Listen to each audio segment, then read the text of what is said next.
Mm. Book 2. The Book of the Traveler of the Worlds. Canto 6.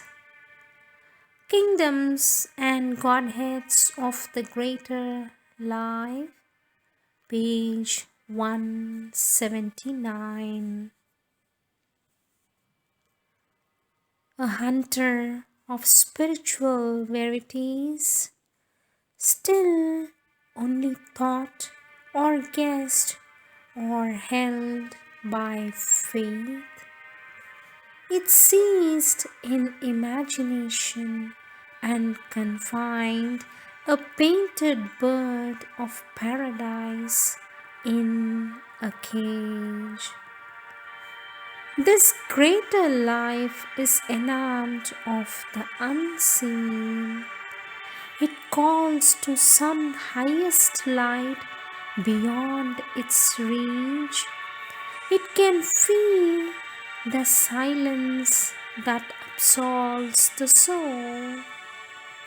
It feels a savior touch, a ray divine.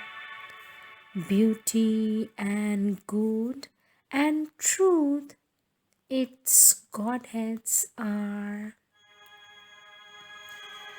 It is nearer to heavenlier heavens than earth's eyes see, a direr darkness than man's life can bear. It has kinship with the demon and the god. A strange enthusiasm has moved its heart. It hungers for heights, it passions for the supreme. It hunts for the perfect word, the perfect shape.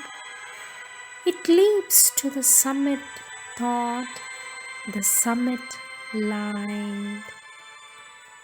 For by the form, the formless is brought close, and all perfection fringes the absolute. A child of heaven who never saw his home, its impetus meets the eternal at a point. It can only near and touch, it cannot hold. It can only strain towards some bright extreme. Its greatness is to seek and to create.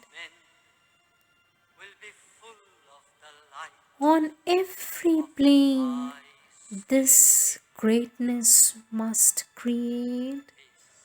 On earth, in heaven, in hell, she is the same. Of every fate, she takes her mighty part.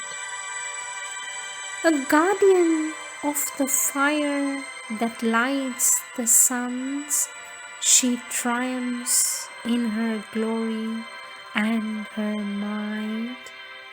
Opposed, oppressed, she bears God's urge to be born. The spirit survives upon non-being's ground. World force outlaws world disillusions shock. Dumb, she is still the word, inert the power. Here, fallen, a slave of death and ignorance, to things deathless she is driven to aspire, and moved to know even the unknowable. even nescient, null, her sleep creates a world when most unseen, most mightily she works, housed in the atom, buried in the clod, her quick creative passion cannot cease. Inconscience is her long, gigantic pause. Her cosmic swoon is a stupendous phase. Time born, she hides her immortality. In death, her bed, she waits the hour to rise.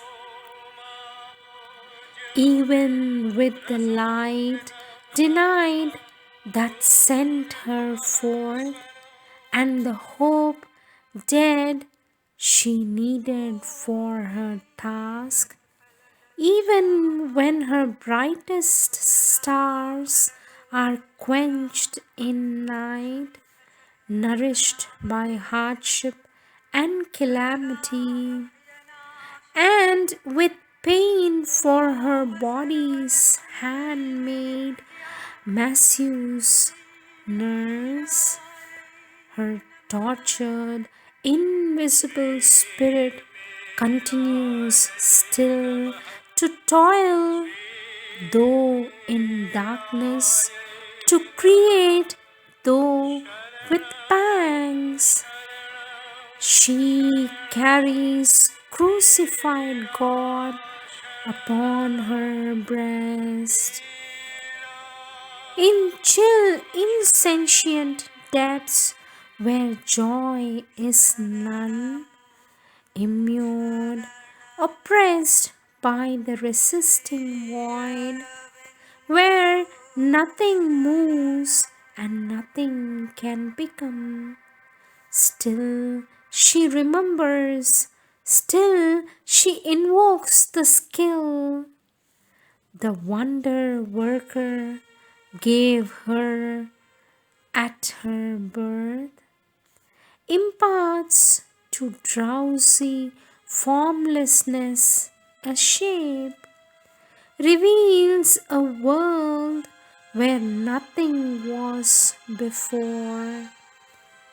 In realms confined to a prone circle of death, to a dark eternity of ignorance, a quiver in an inert, inconscient mass, or imprisoned in immobilized worlds of force, by matter's blind compulsion, deaf and mute, she refuses, motionless in the dust, to sleep.